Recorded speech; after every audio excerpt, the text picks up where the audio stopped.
de noche allá en Colombia. Aquí en México todavía estamos en una hora abajo, todavía tenemos podemos llamar que es la tarde, ¿no? Bueno, igual también un agradecimiento a la Universidad Nacional Abierta y a Distancia por la invitación, al programa en psicología por la misma. Y pues bueno, efectivamente, como decía la estimada Julie, su servidor, ha recorrido ciertos caminos de pregrado, en las ciencias jurídicas, en las ciencias criminológicas, y ya los estudios de posgrado, ya que acá en México le llamamos maestría, ¿no? En política criminal, en criminología, algunos otros estudios en filosofía, ¿no? Psicoanálisis, y bueno, el último peldaño de mi formación académica en historia. Entonces, toda esa gama o todo ese camino que he recorrido acá en México por las ciencias sociales es el que me ha permitido y el que me permite ahora hablarles a ustedes, ¿no? Y hablarles desde la lógica, no quizá únicamente de una psicología social o una criminología o una antropología o una sociología o una historia o un derecho, sino de las ciencias sociales. A final de cuentas, todas las ciencias sociales, como lo dijo Julie, tenemos puntos de inflexión y tenemos puntos de encuentro respecto a problemáticas sociales que todos y todas tenemos que enfrentarnos a estudiar, ¿no? ¿Cómo lo vamos a hacer nosotros que estamos en las universidades? A partir de la adquisición de elementos teóricos, a partir de la adquisición de elementos metodológicos, ¿no? Nuestro trabajo en la universidad es crear conocimiento respecto a estas problemáticas. Y la problemática que me trae ahora acá es la exclusión social como dinámica de opresión de la misma cuestión social, pero quizá el aditivo que voy a colocar será el sistema penal, ¿no? Que es algo de lo que su servidor ha estado trabajando desde hace varios años, ¿no? Y ver al sistema penal no como sistema de justicia penal, ¿no? No está la palabra justicia ahí incrustada entre sistema penal, porque voy a intentar mostrarles cómo este sistema penal tiene otras funciones políticas, ¿no? Y una de esas funciones políticas será la exclusión social y la opresión social, ¿no? Entonces, en ese orden de ideas, lo que les quiero presentar, ¿no? Como objetivo de esta plática no será señalar esas relaciones entre lo que son las políticas públicas de exclusión y el sistema penal, ¿no? El sistema penal latinoamericano principalmente, pero también mirando a lo que Europa Occidental o también Estados Unidos han hecho, ¿no? También pensando en Gran Bretaña, qué es lo que ellos han transitado a finales del siglo pasado con estos sistemas represivos de mano dura, de ley y orden, ¿no? De law and order, o de criminalización de la pobreza, ¿no? Y cómo la prisión, como el propio sistema, como las propias agencias o instancias de control social formal, como la policía, los jueces, tienen una función no únicamente de buscar un ideal de justicia, sino tienen unas funciones políticas, ¿no? Asimismo, trataré de mostrarles cómo estas políticas de exclusión y el sistema penal son formas de opresión social, ¿no? Entonces, ese es el sitio a donde iremos, ¿no? Y pues bueno, ¿cómo pretendo mostrarles o cómo pretendo hacer el señalamiento de la política de exclusión social y el sistema penal, ¿no? ¿Cómo es que esta interacción entre ambas variables, política de exclusión y sistema penal, cómo nos puede ayudar a hacer o a tener una comprensión de lo que es la propia o las propias dinámicas de exclusión, ¿no? En los últimos años en América Latina, antes de hablar de nuestra geografía, decía de los sistemas penales occidentales, pensando en los europeos y los norteamericanos, han tenido una expansión de políticas criminales, ¿no? Totalmente punitivas. ¿A qué me refiero con totalmente punitivas? Aumento de prisión preventiva oficiosa que tenemos acá en México, ¿no?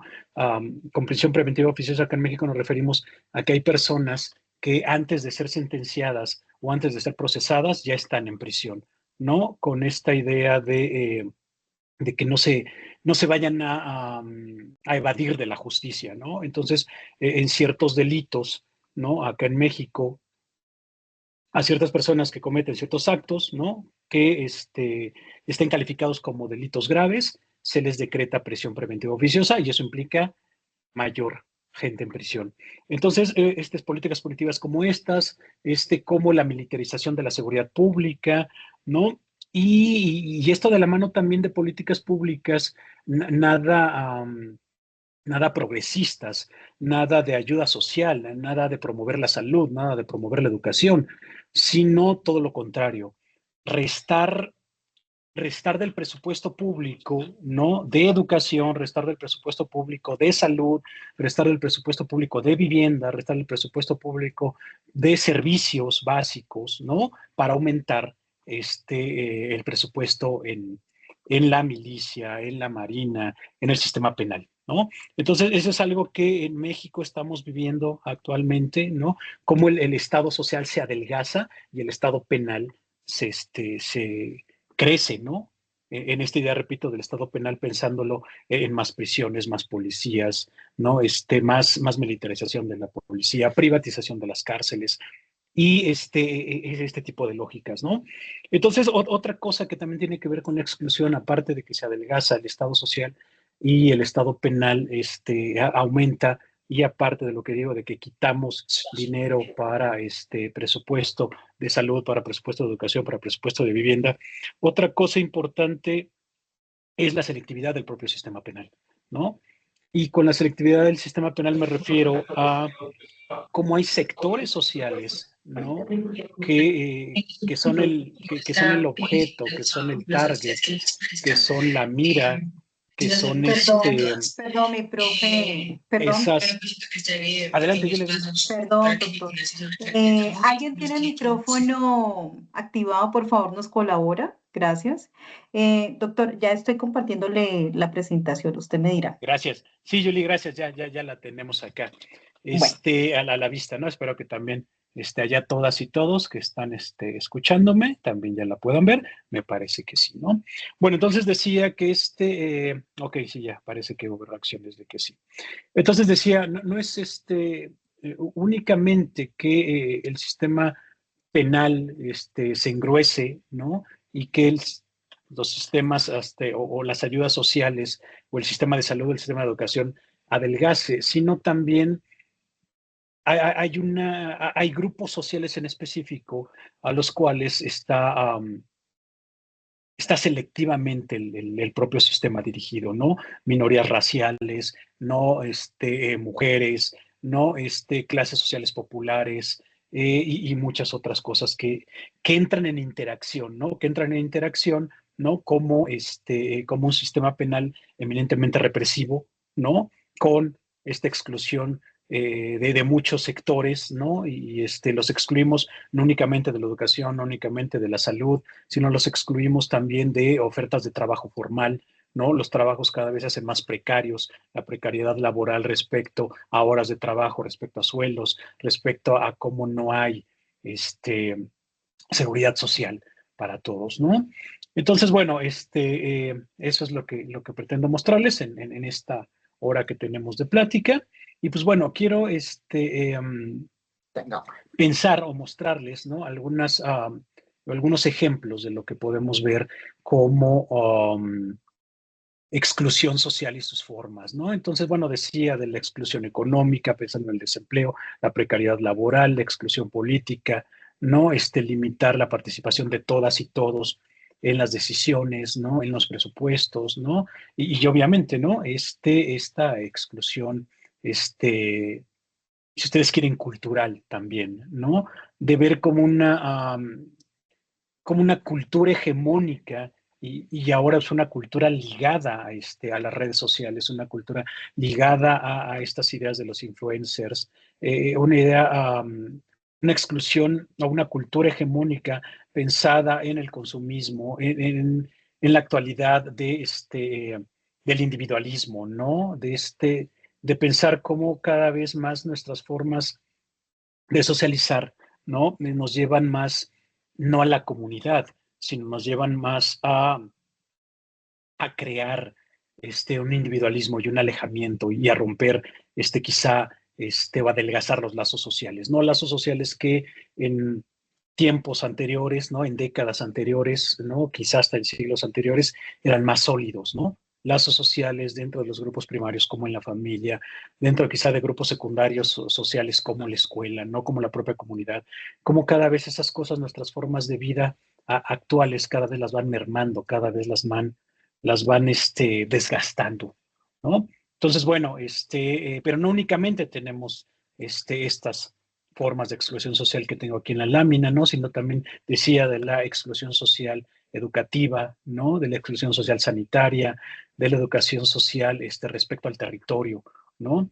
Ustedes allá en Colombia, como nosotros acá en México, tantos problemas de desplazados, ¿no? De desplazados por, en el caso de ustedes, los conflictos armados que tienen acá en México por el narco, ¿no? Como hay mucha gente que la estamos sacando de sus comunidades, ¿no? Cómo les estamos expropiando sus territorios, ¿no? Ya sea porque la delincuencia organizada acá en México, ¿no? Con el miedo, ¿no? Los expulsa de sus territorios, quizá para extraer también recursos naturales, ¿no? Que también estos grupos ya no únicamente están dedicados quizá a lo que llamamos estupefacientes o narcóticos, sino ya la diversificación de la economía criminal es muy grande, ¿no? Ya que también están con maderas preciosas, con minerales, ¿no? Con gas natural, por ejemplo, acá en México, en una zona, ¿no? Ya estos grupos ya han llegado a estas cosas.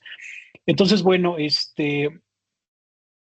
hablado de la exclusión social, pero bueno, no he dicho que vamos a entender o qué quiero que expresar como exclusión social, ¿no?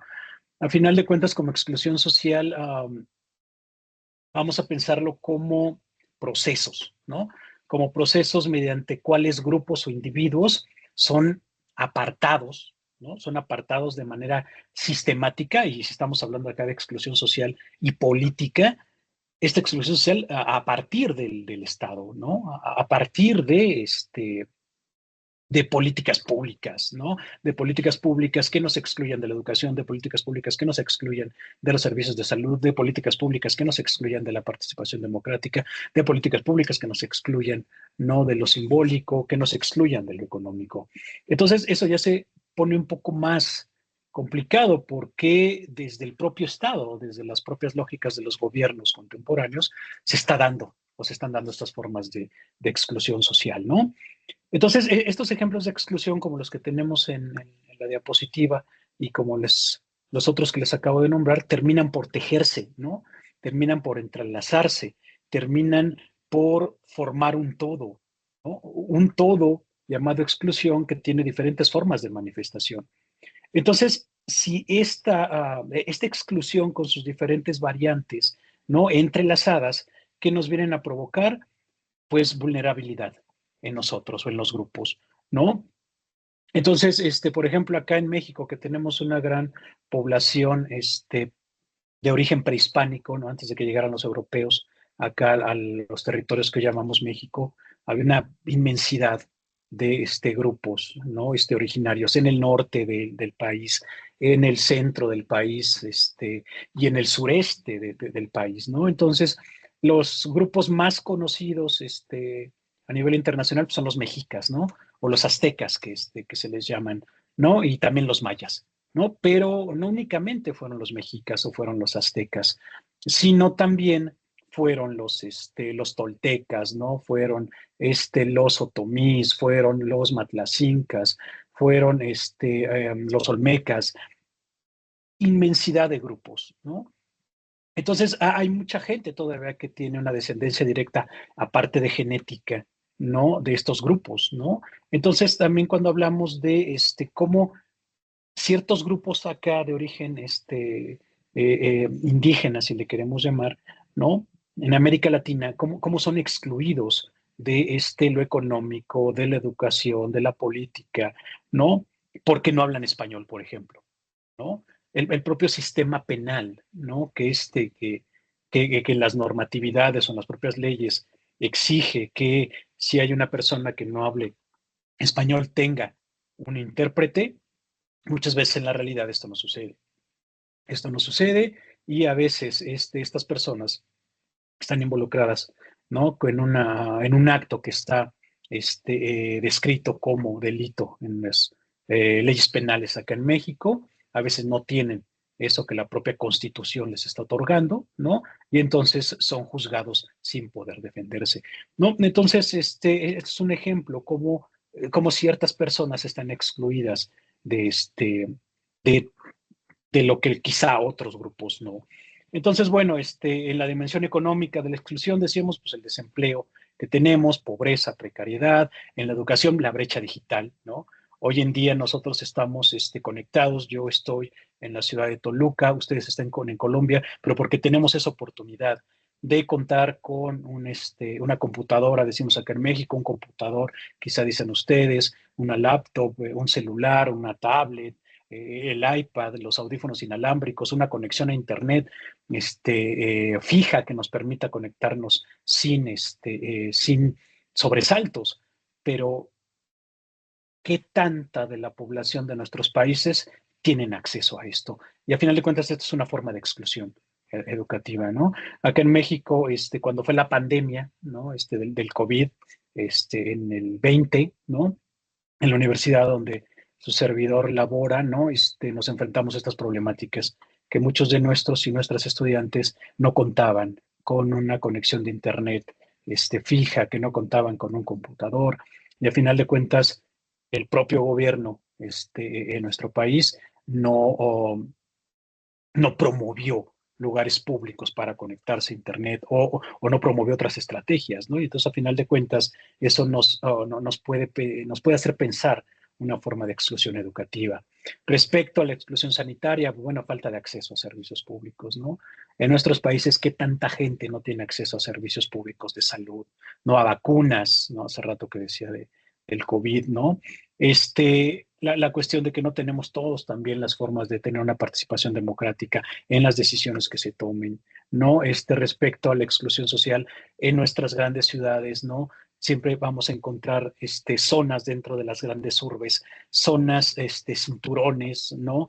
En las cuales vive mucha gente, ¿no? Por ejemplo, en el caso de acá de México, en el centro, que tenemos muchas montañas o cerros, hay mucha gente que vive ahí, ¿no? Gente que ahí no tiene servicios, que no tiene agua potable, que no tiene muchas cosas. Entonces ahí podemos ver también una forma de exclusión social, ¿no? Y respecto a la exclusión simbólica o cultural, todas las formas de discriminación por credos, por religión, por expresión de género y por muchas otras cosas, ¿no?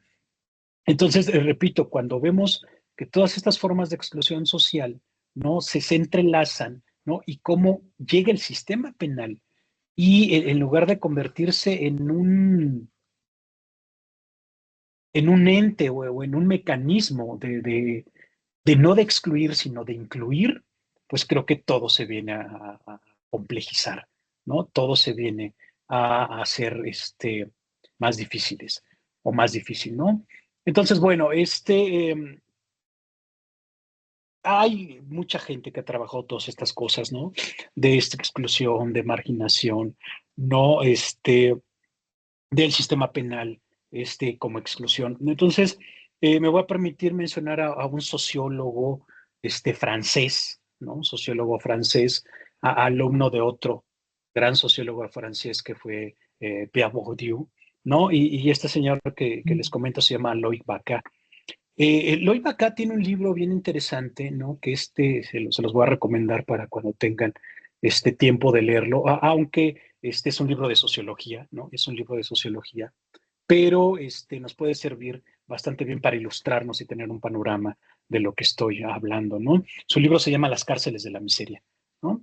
Entonces, Baca en Las cárceles de la miseria, ¿no? Nos viene a retratar estas cosas que ahorita estoy comentando, ¿no? Respecto a cómo el propio sistema penal genera exclusión y cómo el propio sistema penal está dirigido a ciertos grupos, ¿no? Él es muy claro en esos señalamientos que hace.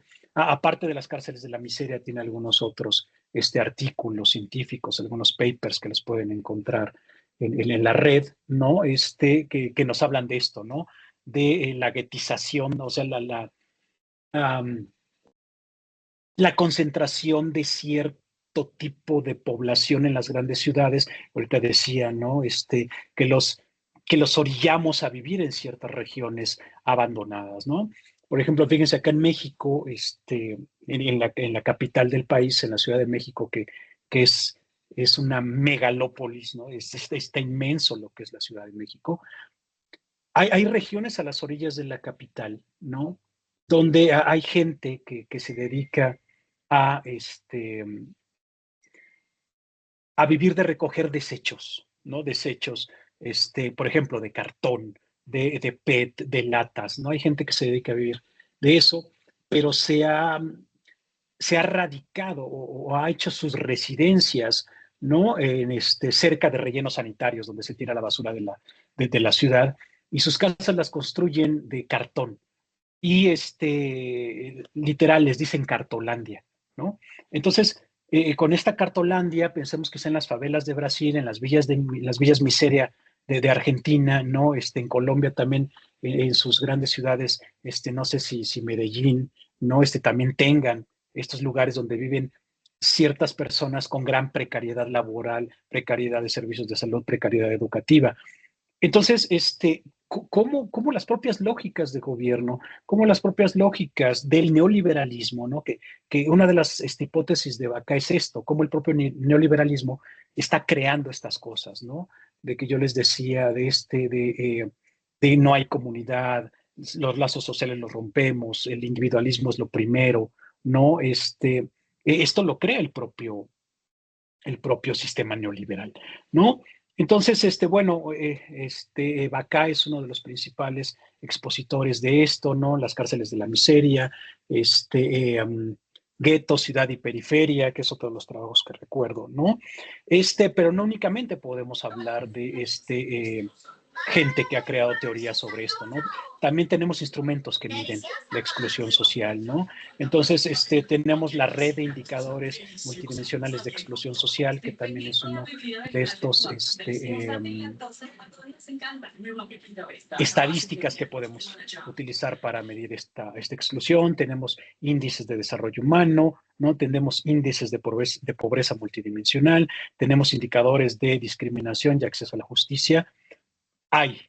Las ciencias sociales han creado, ¿no? Tanto marcos teóricos como instrumentos para medir estas formas de exclusión, ¿no? Bueno, Julie me hacía favor de comentarles respecto, bueno, yo también venía a reforzar, en cuanto a mi última aventura, académica, y que fue, un doctorado en historia. Entonces, a final de cuentas, si queremos ver el presente, y este presente de exclusión social, este presente de políticas de exclusión, no lo podemos mirar únicamente en el hoy, ¿no? No solamente es que hoy en el 2026, 19 de marzo de 2026, veamos esto. Tenemos que tener la posibilidad de mirar retrospectivamente, tenemos que tener la posibilidad de tener una conciencia histórica, tenemos que tener la posibilidad de ver cómo en el pasado se gestaron estas cosas que hoy estamos viviendo en el presente. El pasado no está desconectado del presente, ¿no? El pasado y el presente están conectados, ¿no? Entonces, si queremos pensar en cómo el sistema penal de hoy excluye, el sistema penal es selectivo, el sistema penal va dirigido a ciertas personas, a ciertos grupos, el sistema penal ataca selectivamente, eso no se creó hoy. Eso tiene historia. Entonces, bueno, acá en la siguiente lámina, ¿no? Esta herencia histórica fuimos una colonia, ¿no? De España, ¿no? Por bastantes años, ¿no? Bastantes, cientos de años, ¿no? Y entonces es lógico que todo lo que tuvimos en la colonia, o en la época llamada colonia, antes de nuestras independencias, era lo que se reproducía, o mejor dicho, nosotros reproducíamos lo que hacían allá en España, ¿no? En la Europa occidental. Entonces, obviamente todo su derecho penal, obviamente todos los sistemas penales, todos los castigos, todas sus cosmovisiones hicieron carne acá, pero con una variable que no había en Europa. Esa variable fue nuestra población indígena, ¿no? Entonces, allá en Europa, allá en España, allá en Castilla, allá en Navarra, ¿no? En Andalucía, no había población indígena, nosotros sí tenemos población indígena, ¿no? Entonces, ¿eso qué implicó? Que en la colonia hubo distintas formas de justicia para las diferentes castas que existieron en la colonia, ¿no? Para los que nacieron en la península ibérica y que vinieron acá a nuestras tierras, otro para los que habían nacido acá, pero que tenían genes europeos, otro para los indígenas, otro para los afrodescendientes que eran esclavos, etcétera, etcétera, etcétera. Entonces, con eso convivimos. El castigo no era de encerrar a las personas como lo hacemos hoy, el castigo era sobre el cuerpo, ¿no? Entonces castigábamos a la gente a través de castigos corporales, ¿no? Suplicios, ahorcamientos, ¿no? En los cadalsos, era un espectáculo público. Eso era lo que funcionaba para decirle a la gente que se portara bien, ¿no?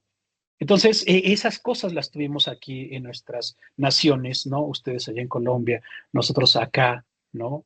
Entonces, si esas ideas, ¿no? De cómo fue el castigo y también hubo formas de opresión, ¿no? Hubo formas de exclusión, porque de igual manera estaba enfocado todo, ¿no? A ciertos grupos minoritarios, en el caso de los indígenas, ¿no? Entonces, la variable indígena con la variable criminal eran cuestiones que también hacían exclusión, que aunque no existía la palabra exclusión en el siglo XVI, XVII, pero nosotros ya pensamos esto hoy con esta palabra de exclusión. El sistema penal seguía siendo totalmente selectivo como lo estamos viendo hoy en día, ¿no? Entonces, bueno, si ya tenemos una historia, ¿no?, de exclusión, ¿no? Porque esas lógicas de exclusión, esas lógicas de sexismo, esas lógicas de racismo, esas lógicas de no inclusión de todos, ¿no? Estuvieron allá presentes y han ido caminando con nosotros. Desafortunadamente no las hemos logrado erradicar, han seguido caminando con nosotros, ¿no? Entonces, ¿qué otra cosa importante que pasó después, ya que vinieron nuestras independencias y que intentamos lograr una emancipación total de los españoles, de los hispanos, ¿no? Empezamos a crear nuestras propias constituciones, empezamos a crear nuestras propias formas de gobierno, nuestras propias políticas, ¿no? Pero en el siglo XIX, ¿no? También vivimos cosas complicadas, ¿no? En estas, si ustedes quieren, de democracias latinoamericanas jóvenes, ¿no? En México tuvimos la revolución de 1910, que también viene otro vuelco importante, ¿no?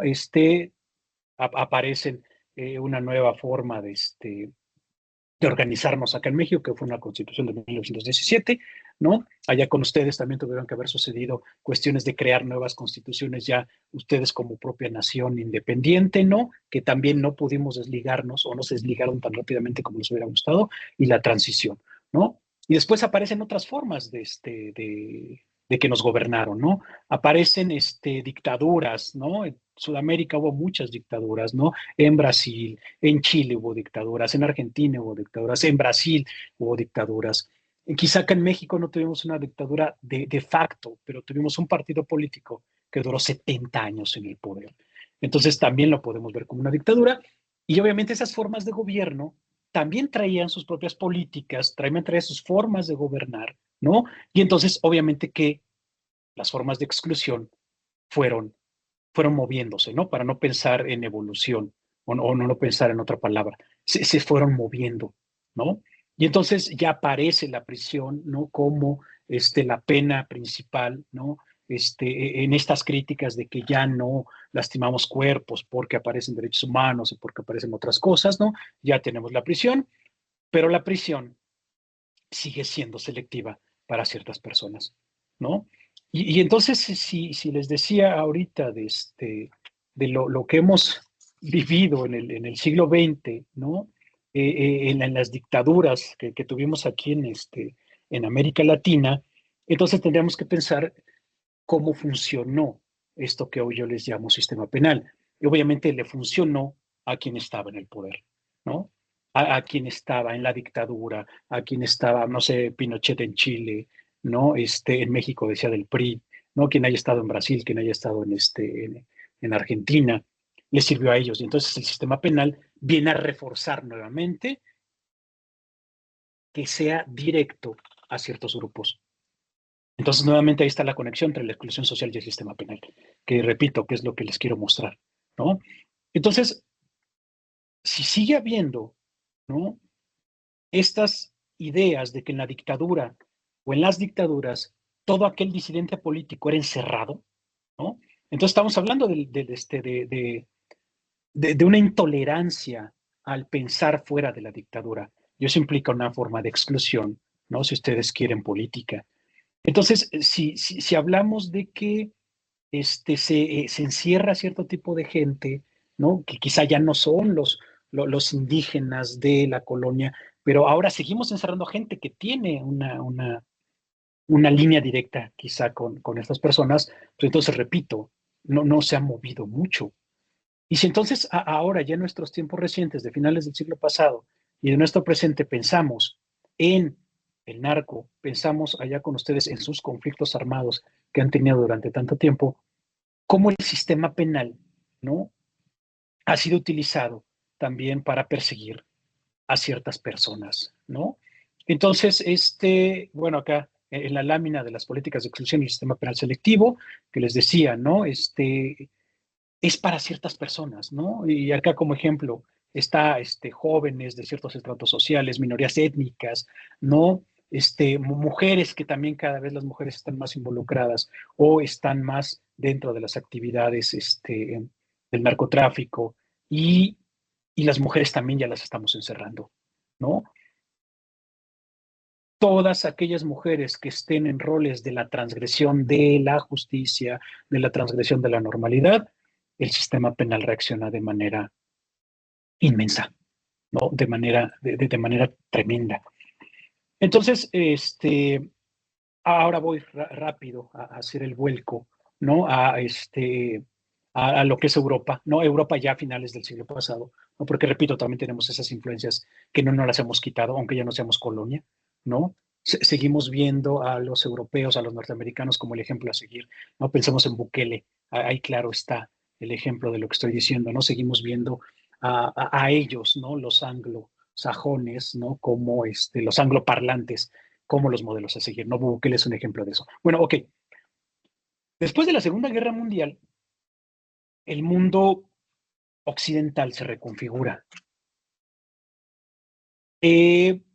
Viene la Carta de la ONU, la Carta de los Derechos Humanos, ¿no? El mundo se configura en dos bloques, ¿no? Un mundo socialista, un mundo capitalista, ¿no? Uno regido por Estados Unidos, uno regido por la antigua URSS, ¿no? Entonces, el mundo estuvo rondando así desde el 45, ¿no? El 45, 55, 65, 75, ¿no? Hasta la caída del muro de Berlín en el 89. Entonces, en Inglaterra, en Estados Unidos, Ronald Reagan, Inglaterra, Margaret Thatcher, ¿no? Aparece el Estado neoliberal en su apogeo. Después del que les comento, de la Carta de la ONU, después del muro de Berlín, que lo hacemos, ¿no? Como el mundo occidental quedó devastado por la guerra, la economía quedó por los suelos, los gobiernos estadounidenses, ¿no? Los gobiernos británicos, empiezan a inyectar recursos, ¿no? Para levantar nuevamente fábricas, para levantar nuevamente vivienda, para echar a andar la economía. El Estado se encargó de proveer recursos económicos, materiales, de vivienda para sus habitantes que habían quedado en la ruina por la guerra. Eso se le conoció como el welfare state o el estado de bienestar. El Estado se encargaba de la actividad económica, de la actividad económica, de todo, ¿no? Obviamente eso implicó un gasto enorme que ya no pudo ser sostenido por los impuestos que se recaudaban. Entonces, principalmente en Estados Unidos y principalmente en el Reino Unido, Margaret Thatcher, Ronald Reagan, ellos empiezan a dejar de atender, ¿no?, a lo social. Por eso decía hace rato, ¿no?, adelgazamiento del Estado social y aumento del Estado penal. En Estados Unidos y en Inglaterra empezaron haciendo eso, ¿no? Y entonces todas las ayudas sociales que se tenían antes para personas en situación de calle, para personas vulnerables, todo eso lo borró el Estado. Y el Estado dijo, ya no. Entonces, ¿qué hace el Estado? Ellos son los que empiezan a aumentar prisiones, a aumentar penas, a aumentar policías, a aumentar, ellos son los que empezaron en los 80s del siglo pasado, ¿no? Estas cosas nos llegaron a América Latina. Estas ideas de la tolerancia cero, ¿no?, estas ideas de las ventanas rotas, ¿no?, son productos estadounidenses que exportaron al mundo.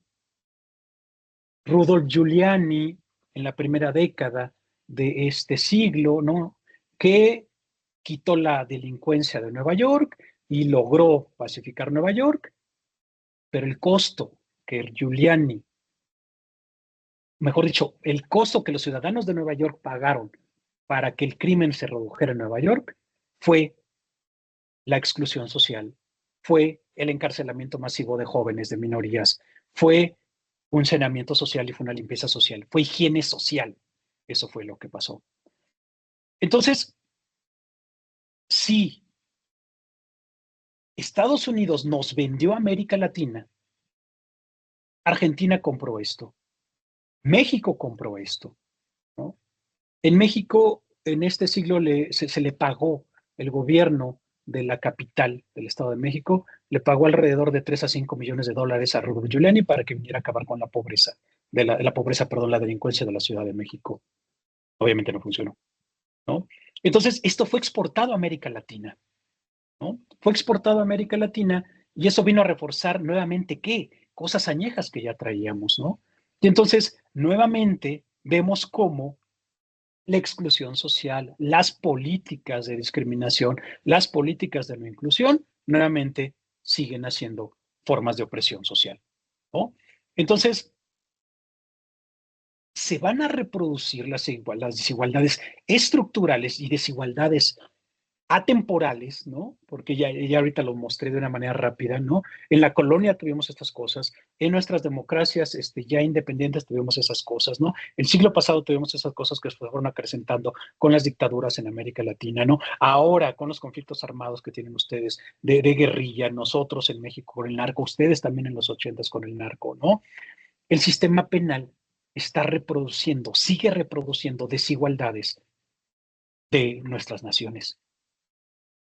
Entonces, si sigue reproduciendo, ¿no?, desigualdades estructurales, entonces el propio sistema penal está excluyendo y el propio sistema social está oprimiendo, ¿no?, a la población, a ciertos, repito, a ciertos grupos, a ciertos sectores sociales, ¿no?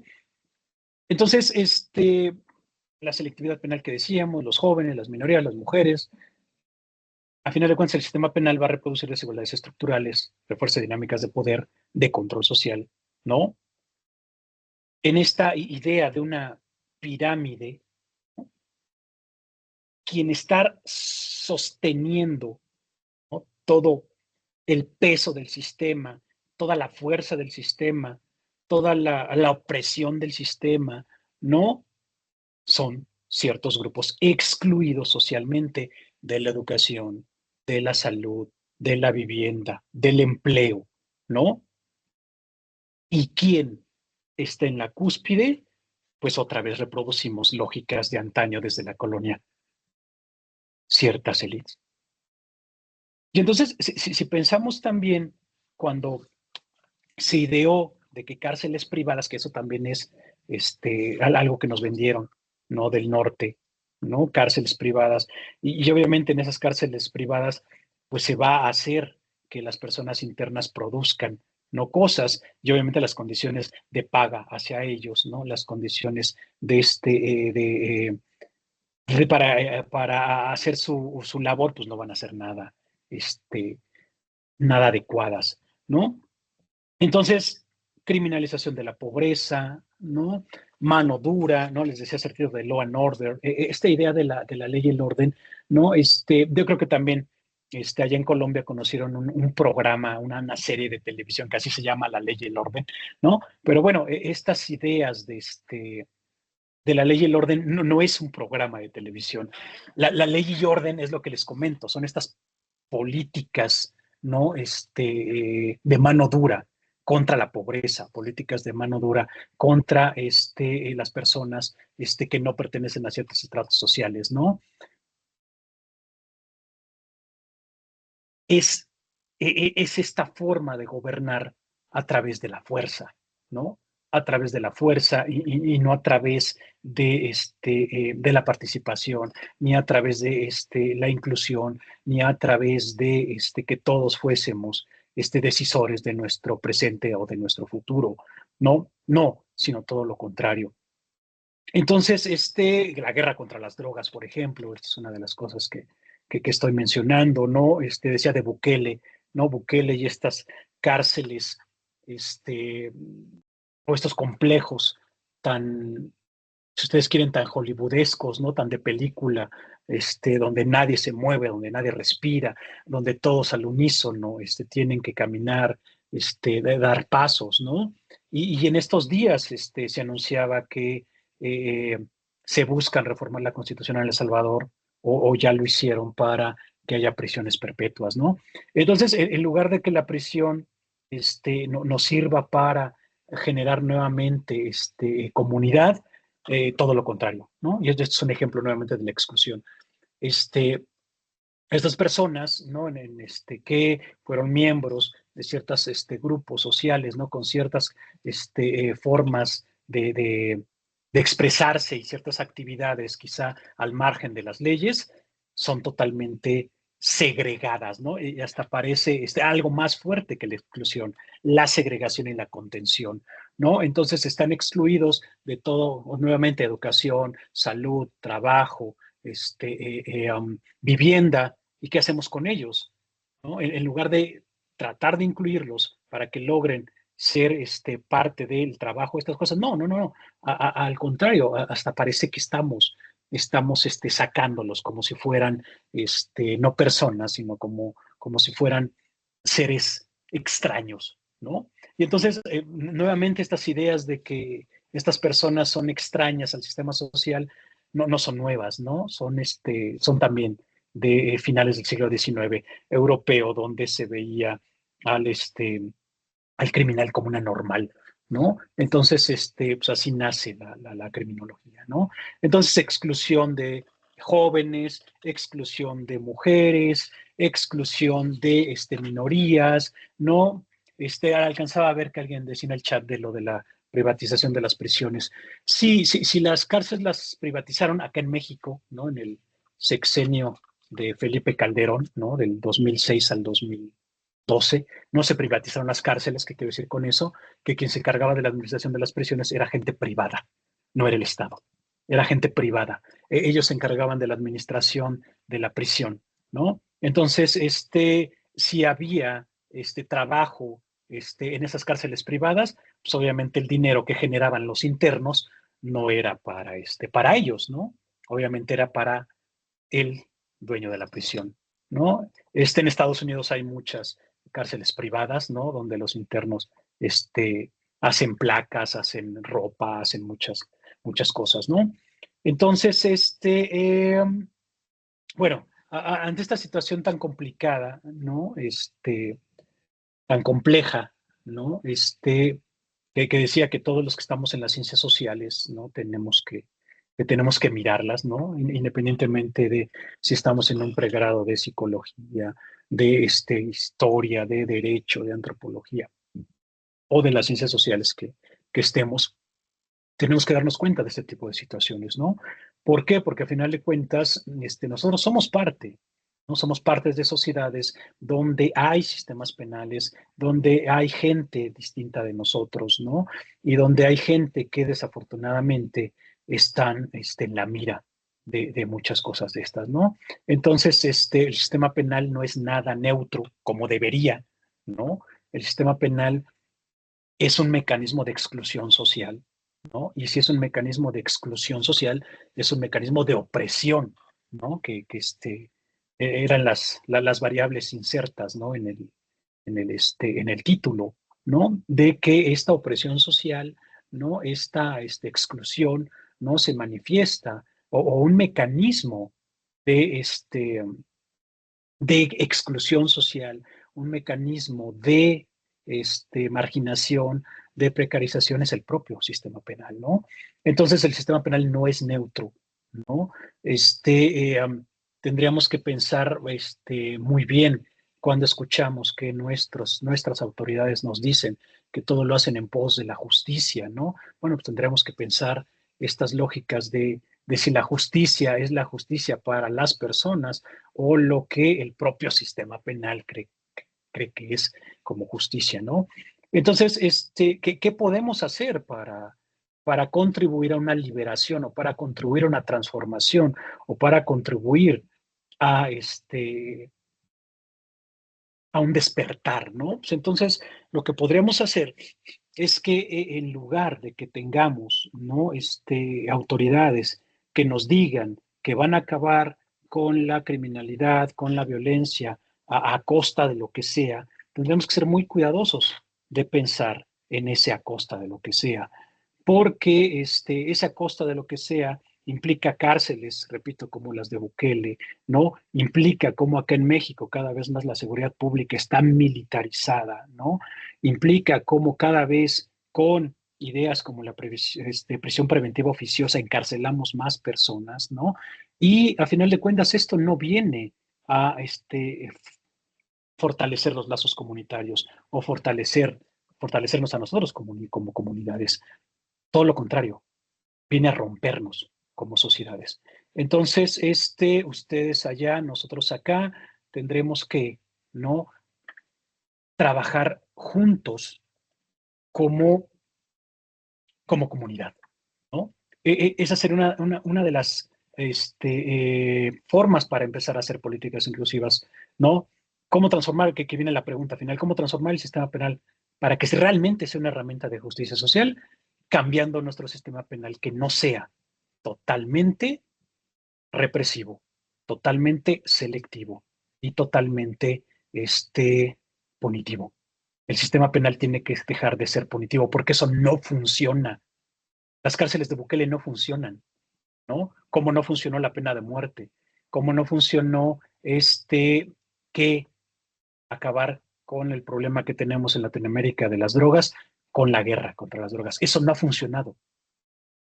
La pregunta va a ser, si queremos seguir pensando que la única manera en la cual vamos a cambiar esto va a ser con más cárceles, con más policías o con más ejército en las calles, no vamos a lograr nada.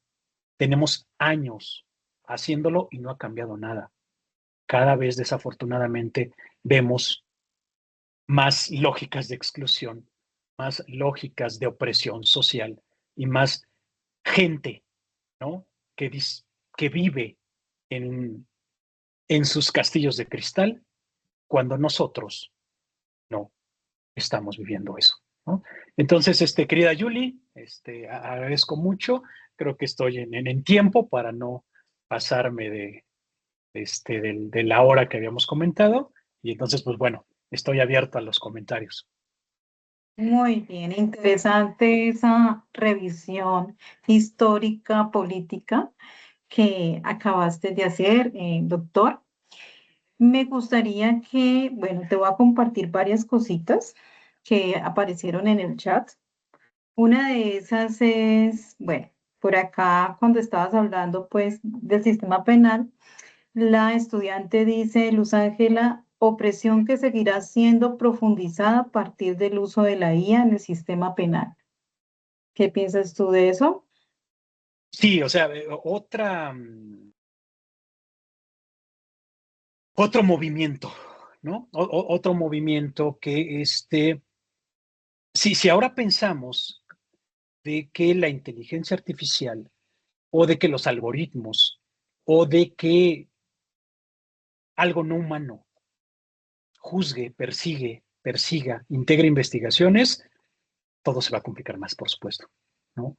todo se va a hacer más parte de la maquinaria, ¿no? Más parte no de una inclusión o de una comprensión y empatía humana, sino decisiones nuevamente administrativas, decisiones nuevamente gerenciales o decisiones de algoritmos. Entonces, totalmente de acuerdo con el comentario de la compañera, ¿no? Sí, estas cosas cada vez se van a ir complejizando más, ¿no? A partir de la irrupción de esto que llamamos inteligencia artificial. Si nosotros acá en las universidades, en nuestro trabajo, ya nos estamos encontrando con problemáticas, no porque la inteligencia artificial no, ya no nos está ayudando a pensar y reflexionar porque todo nos lo da, si esto lo llevamos a esos ámbitos, por supuesto que se va a agravar la situación. Interesante. Bueno, y a eso también se le suma las redes sociales, ¿no? Que son Sí, claro. distractores. Bueno, y aquí ahí sería, me gustaría, porque pues de eso se vale, ¿no? Las perspectivas diversas. Por aquí hay una estudiante que dice que ella está de acuerdo con el sistema penal carcelario de Bukele. Pues me gustaría saber, Lida, ya sea a través del chat o participando, cuáles son como esos argumentos, ¿no? Y si esos argumentos van en la vía de lo que se busca desde la psicología y la praxis liberadora. Entonces, te escuchamos, Lida, o te leemos. Hola, muy buenas tardes a todos. Ya buenas noches acá en Colombia. Buenas noches. Cuéntanos. Bueno, cuando yo digo de que estoy de acuerdo con el sistema penal carcelario que tiene Nayib Bukele, es básicamente voy es en el enfoque de los derechos humanos, ¿no? Porque la mayoría de reclusos que están allá y que ya está comprobado y que también he tenido la oportunidad de leer documentos, leer artículos respecto a eso, es que son delincuentes en potencia, ¿no? Y si ellos no tuvieron en el momento de que estaban haciendo como su acto delictivo, no tuvieron como la empatía, la humanidad hacia la persona, hacia la víctima, vulneraron los derechos de esas personas, ahí sí, ¿cómo pretenden luego que se les respeten los derechos a ellos? ¿Ah? Y al punto donde decían que lo de las cárceles privadas, ellos allá se encargan o sea, de sostenerse solos, o sea, no hay un sistema en el que las personas, incluyendo las personas que fueron víctimas, no tienen por qué estar cargando con el sostenimiento de esas personas que cometieron delitos. Ellos se encargan de su propio sostenimiento. Aquí en Colombia, yo hablo aquí en Colombia, acá nosotros los ciudadanos somos los que nos encargamos con nuestros impuestos, con nuestros recursos, de pagar la estadía cada recluso allá. Y hasta son como tan, disculpe la palabra, no como tan conchudos, de que dicen, pues es que me voy para la cárcel porque allá voy a vivir gratis, ¿no? Entonces, desde como un punto de vista ya más psicológico, tratar de entender a este tipo de personas con una mentalidad que, digámoslo así, criminal, con una mentalidad que va en contra como del sistema social, es algo contradictorio a nosotros mismos, considero yo, o sea, lo que tenemos, a lo que nos enseñan, a lo que nos enseñan. Entonces, por eso realmente yo estoy de acuerdo con el sistema que tienen allí Bukele, pues ese es mi pensamiento y bueno, pues no sé, considero que es respetable lo que ustedes dicen y lo que yo también, ¿no?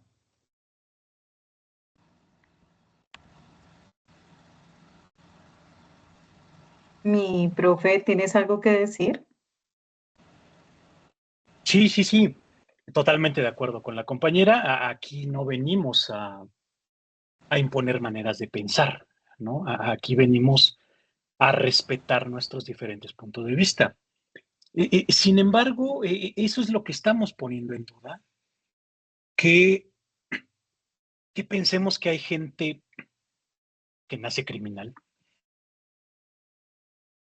La exposición trata de llevarnos no a ver el problema desde un enfoque individual del sujeto criminal, del sujeto que no pensó en dañar a otros como él, sino la exposición es más macro, ¿no? Es más estructural. Es pensar que estos sujetos son producto de las propias lógicas estructurales del sistema político económico neoliberal, ¿no? Entonces, el neoliberalismo necesita que se produzcan cosas. El neoliberalismo necesita empresas privadas. Entonces, el punto está en pensar al Estado, si el Estado lo vamos a convertir en una empresa privada o el Estado lo vamos a convertir en un garante de esos ciudadanos, protector de derechos, ¿no? De inclusión, que genere en nosotros comunidad. Entonces, el punto de análisis es distinto, ¿no? Por supuesto que estas personas hicieron cosas muy graves. Estas personas no tenían derecho de hacer lo que le hicieron a otras personas, ¿no? No estoy diciendo que las personas no, que sean irresponsables de lo que hicieron y porque voy a decir que, o que estoy diciendo que como son excluidos, no vamos a castigarles o no vamos a hacerles que se den cuenta de su falta. La pregunta es que si la violencia la vamos a seguir atacando con violencia, ¿eso a dónde nos va a llevar? ¿No? ¿A dónde nos va a llevar? ¿No? No nos llevó a ningún lado que los matáramos en el pasado, ¿no? A esos que privaban de la vida a otras personas y que la pena de muerte los mató a ellos, eso no nos llevó a nada. El punto de reflexión y lo que yo pongo sobre la mesa para que lo reflexionen, no para que me crean, no para que me sigan, sino para que reflexionen. Lo dije hace rato, a las universidades venimos a reflexionar, venimos a analizar, ¿no? Nuestro papel es de leer, analizar, ver estadísticas, las teorías, utilizarlas en la realidad. Entonces, si no me llevó nada en el pasado a mover o a cambiar nuestras formas de organización social con la pena de muerte, la pregunta es, ¿de qué nos va a servir? ¿De qué nos va a servir? ¿O de qué nos sirve tener cárceles como primero Estados Unidos y luego acá? ¿Qué nos ha traído? Pensemos en nuestro presente en Colombia y pensemos en nuestro presente en México. ¿Qué nos ha traído? ¿No? Y creo desde mi muy particular punto de vista, no nos ha traído nada. Nos ha traído más exclusión, más miseria, más desigualdad social. Y la gente que ha estado o la gente que va a esos lugares, que se supone que debería de darse cuenta de que se equivocó y regresar a la sociedad para cambiar, ¿no? Efectivamente, como dice la compañera, también acá en México, con el dinero de nuestros impuestos los mantenemos, sí, y entonces está peor el asunto, porque los mantenemos y el Estado no cumple con su función de hacerlos que se reintegren, no se resocialicen, y las cárceles se convierten en centros de, por ejemplo, acá, en la década en la primera década del presente siglo, con el grupo de los Zetas controlaban prisiones en el norte del país, y en esos lugares las cárceles del Estado, ¿no? Las cárceles del gobierno se convirtieron en lugares de desaparición, de modificar vehículos para traspasar droga a Estados Unidos. Entonces, esa es la pregunta que nos tendremos que hacer. ¿Qué tanto nos ha funcionado lo que hicimos antes? ¿Qué tanto nos está funcionando lo que estamos haciendo ahora? ¿Qué tanto a El Salvador le está funcionando lo que está haciendo? ¿No? Hoy en día ya encontramos datos de ONGs que hay una violación sistemática de derechos humanos en El Salvador. Entonces, la pregunta sería, ¿cuál es el precio que están pagando nuestros hermanos salvadoreños por cárceles o un sistema penal como el de Bukele? ¿Cuál es el precio que está pagando la gente? ¿No? ¿Cuál es el precio que pagamos en las dictaduras, ¿no? Con tanta gente desaparecida? Entonces, repito, el punto es ese, que reflexionemos. ¿no? Que pensemos más allá quizá únicamente de que si Bukele dice que viven en paz y que ha logrado combatir a las pandillas, sino darnos cuenta que hay otras cosas más atrás, que hay otras cosas más profundas e históricas, como lo mencionaba hace rato, y que el presente no lo podemos mirar únicamente, ¿no? Con nuestros ojos del 2026, sino tiene toda una historia. Y en El Salvador hubo una guerra civil en los 80s bien complicada y también hubo dictaduras. Eso no lo podemos olvidar también, ¿no? Entonces, bueno, es lo que quería que comentar, querida Julie.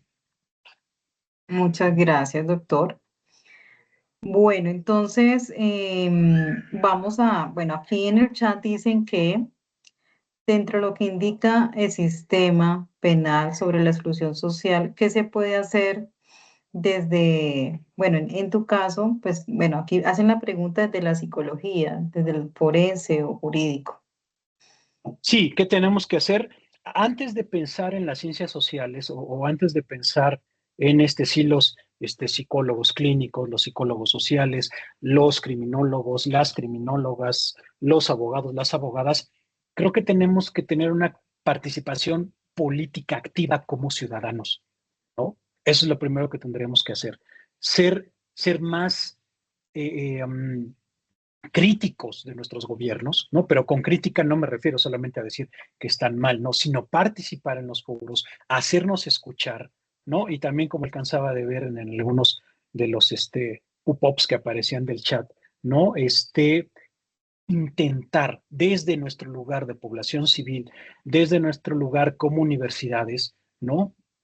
Ser cada vez más vigilantes de lo que hacen nuestros gobiernos, ¿no?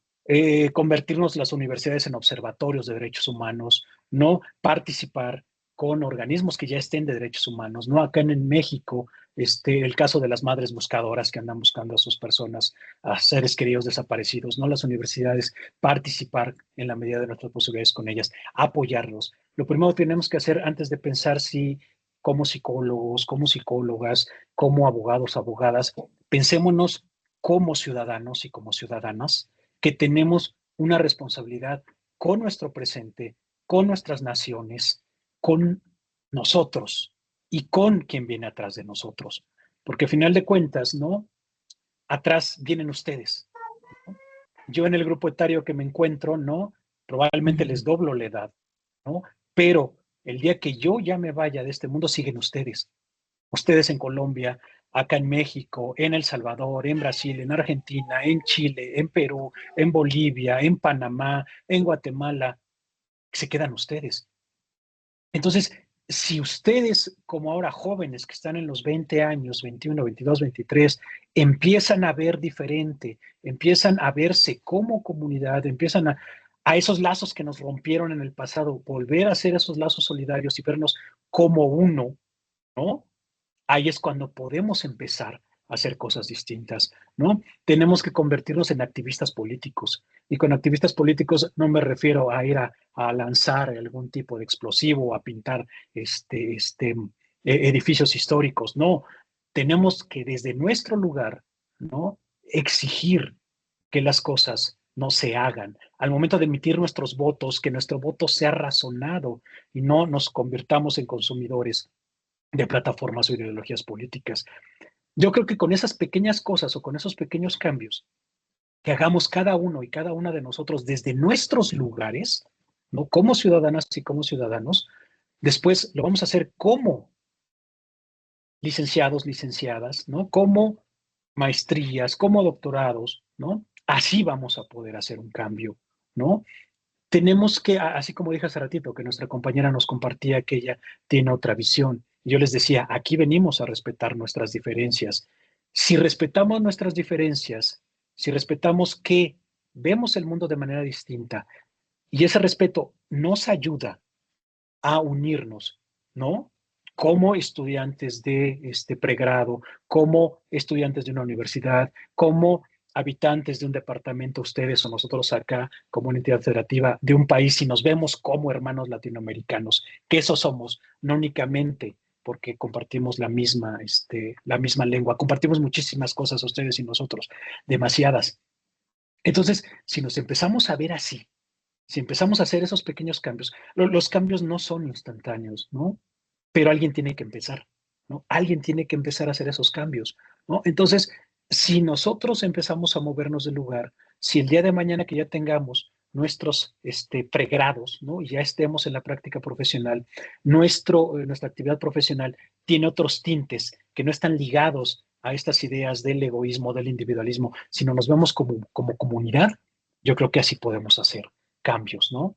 Cada uno de nosotros y nosotros desde nuestros lugares. Los pequeños cambios son los que inician los grandes cambios. Bueno, aquí hay varias, los felicito, hay varios comentarios, mi profe, varias intervenciones. Bueno, por acá dice Evelyn, es muy interesante, no había pensado en las cárceles de Bukele como un sistema de opresión, pero es muy lógico, realmente no se está incorporando a las personas a la sociedad. Se podría decir que se usa la fuerza del poder para que ellos cumplan con Claro, funciones, pero no están siendo actos que realmente nazcan de las personas. claro. Entonces, dice ella, ¿cómo hacer que cambien o mejoren sus comportamientos por los cuales fueron condenados? Sí, es lo que comentaba hace rato. O sea, pensemos en esas personas mm, como que son parte de algo como nosotros. Nosotros tenemos la fortuna de estar en la universidad. Nosotros tenemos la fortuna de no estar excluidos de la educación, ¿no? Nosotros afortunadamente estamos incluidos en la educación. Afortunadamente nos podemos conectar, me pueden escuchar, ¿no? Yo estoy, repito, yo estoy hasta el norte, ¿no? Estoy en Norteamérica, ¿no? Ustedes están en el Cono Sur. Afortunadamente nos podemos escuchar, estamos incluidos. Tenemos que pensar, ¿no? Y repito, cuando digo pensar, no me refiero a justificar lo que hicieron, sino pensar que esas personas quizá toda su vida estuvieron excluidas de lo que nosotros no. Entonces, hicieron lo que hicieron y eso no, nada lo va a cambiar, ¿no? Eso nada lo va a cambiar lo que hicieron, ¿no? Lo que intento hacerles pensar es que veamos esas personas no como que traen genes de criminal, no como que traen la maldad de nacimiento, sí, sino que a final de cuentas, como nosotros, ¿no? Viven en un mundo que el mundo quizás siempre los empujó. El mundo en el cual vivieron siempre les dijo no, ¿no? No la escuela, no el trabajo, no vivienda, nada. Y entonces quizá, ¿no? El mundo en el cual ellos cometieron las cosas que cometieron, ¿no? Es el único en el que pudieron caminar, ¿no? No podemos decir que, o no podemos asegurar que es que no quisieron o no fueron a tocar otras puertas. Quizá lo hicieron y quizá nosotros les cerramos las puertas, ¿no? Entonces, les digo, a final de cuentas, esto que yo les comento no es para que me crean, no es para que me sigan, sino para que lo piensen nada más, ¿no? A final de cuentas, bueno, ahí en la última lámina que Julie pasaba, ¿no? Estaba como la pregunta final. Es venir a tratar de hacernos preguntas, ¿no? Porque si tenemos respuestas, probablemente vayamos a creer que esa respuesta o con esa respuesta ya se resolvieron las cosas. Si nos seguimos haciendo preguntas, ¿no? Como ahorita también alcanzaba a ver en el chat, el otro lado de la moneda, si quieren verlo como el otro lado de la moneda, eso es lo que quizá me gustaría que se llevaran de esta plática, que no únicamente es un lado de la moneda, hay muchísimas variables. Pensemos como en las expresiones de género, ¿no? ¿Por qué la comunidad LGBTI más escogió la bandera arcoíris? Porque la bandera del arcoíris tiene muchas tonalidades. El mundo es eso, Diversidad.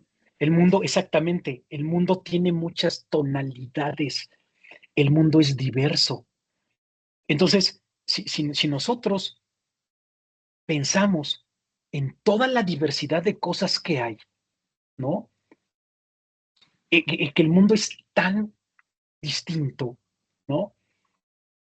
Vamos a poder entender todos estos problemas no únicamente con una posibilidad, sino con los matices o con la diversidad que dice Julie.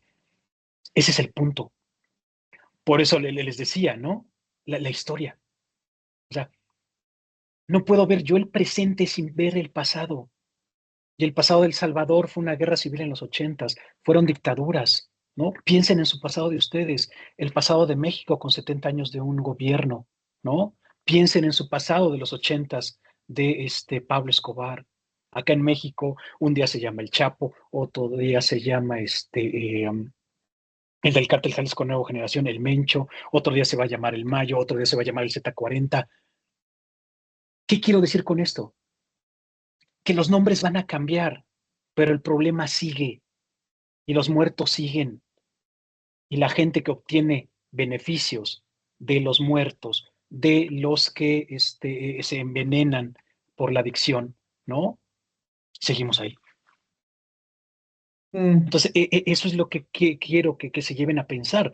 No que, repito, que me crean o no que digan, ¿no? El mexicano que vino y nos habló nos quería imponer una forma de pensar. No, quiero que piensen que hay demasiadas cosas que tenemos que pensar, como la diversidad de colores de la bandera del arco iris. Bueno, entonces aquí ya para ir finalizando, hay comentarios muy reflexivos, muy positivos después de la reflexión. Y es acá, ya te comento, hay alguien que le quedó, Angie, resonando tu pirámide. Es interesante y a la vez preocupante observar cómo la pirámide conceptual demuestra que el control social no se aplica de manera uniforme, sino que se ensaña con los grupos marginados en la base, mientras protege a las élites en la cima. Por acá María Fanny dice, transformar el sistema penal en una herramienta de justicia social implica dejar de ver el castigo como el único fin y empezar a ver el sistema como mecanismo para reparar el tejido social y así poder reducir la desigualdad.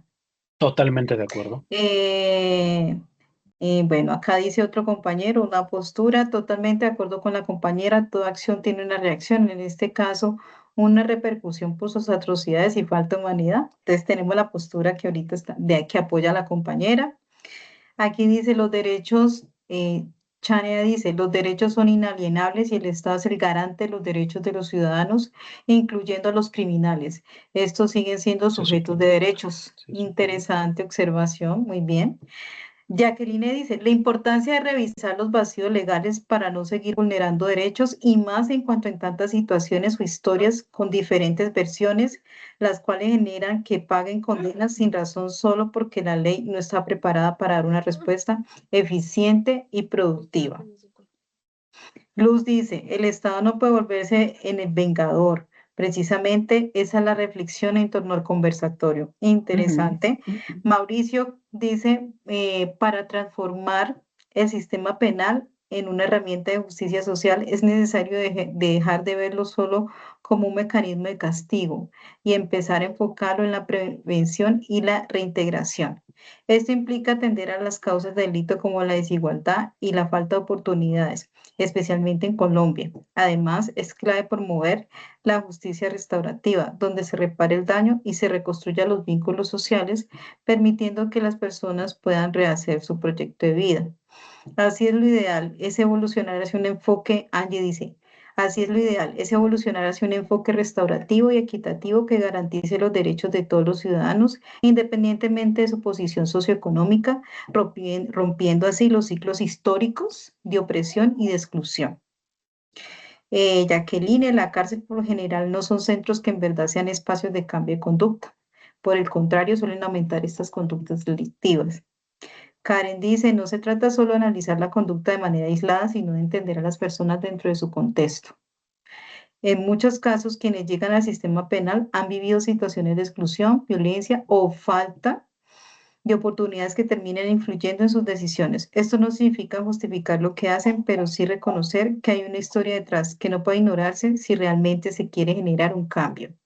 En ese sentido, transformar el sistema penal implicaría dejar de verlo únicamente como un espacio de castigo y empezar a pensarlo como un escenario donde también se pueda reparar, reflexionar y reconstruir. Profe, pero lo positivo, bueno, aquí en vida sale la acá, dice, profe, pero lo positivo de Bukele es que por cada día de trabajo es un día que ¿qué? Menos de sentencia. El precio que pagan es que hay más seguridad y se ha demostrado. Bueno, es la posición de ella. También, bueno, acá es importante crear, Karen dice, un cambio pensando de una forma colectiva con el propósito de sanar las cicatrices históricas que pasan de generación en generación para poder hacer una reconstrucción del tejido social, para crear un verdadero cambio. Bueno, en pocas palabras, unidos somos más, dice Karen. Bueno, y aquí, Dios. José Luis, hoy en día lo mejor que podemos hacer es investigar y no ser ante el ocio que suelen promover las orquestales en el control de masas. Observar todos aquellos aspectos políticos y realizar preguntas concretas para reflexionar desde la psicología de la dignidad humana. Bueno, por acá, bueno, aquí ya lo mismo, otra. Dios mío, mira todos los comentarios que generaste, profe. Bueno, por acá Yana dice, me parece una reflexión muy necesaria la que se plantea porque es clave entender cómo estas dinámicas de exclusión y el sistema penal no son hechos aislados, sino que operan como una estructura que perpetúa la opresión. Coincido plenamente que debemos cuestionar estos mecanismos para no normalizar la vulneración. Bueno. Bueno, estimados y apreciados estudiantes, muchísimas gracias por su participación. Mi profe, antes de irte, recuerda firmar la asistencia. En eso andaba, querida Julie, pero ya me atoré con algunos puntos que yo creo que voy a pedir tu ayuda. Ah, bueno, con mucho gusto. Recuerden, chicos, firmar la asistencia. Voy a dejar de grabar, pero todavía no se me vayan. Bueno, ya se han retirado algunos. Voy a hacer varias anotaciones.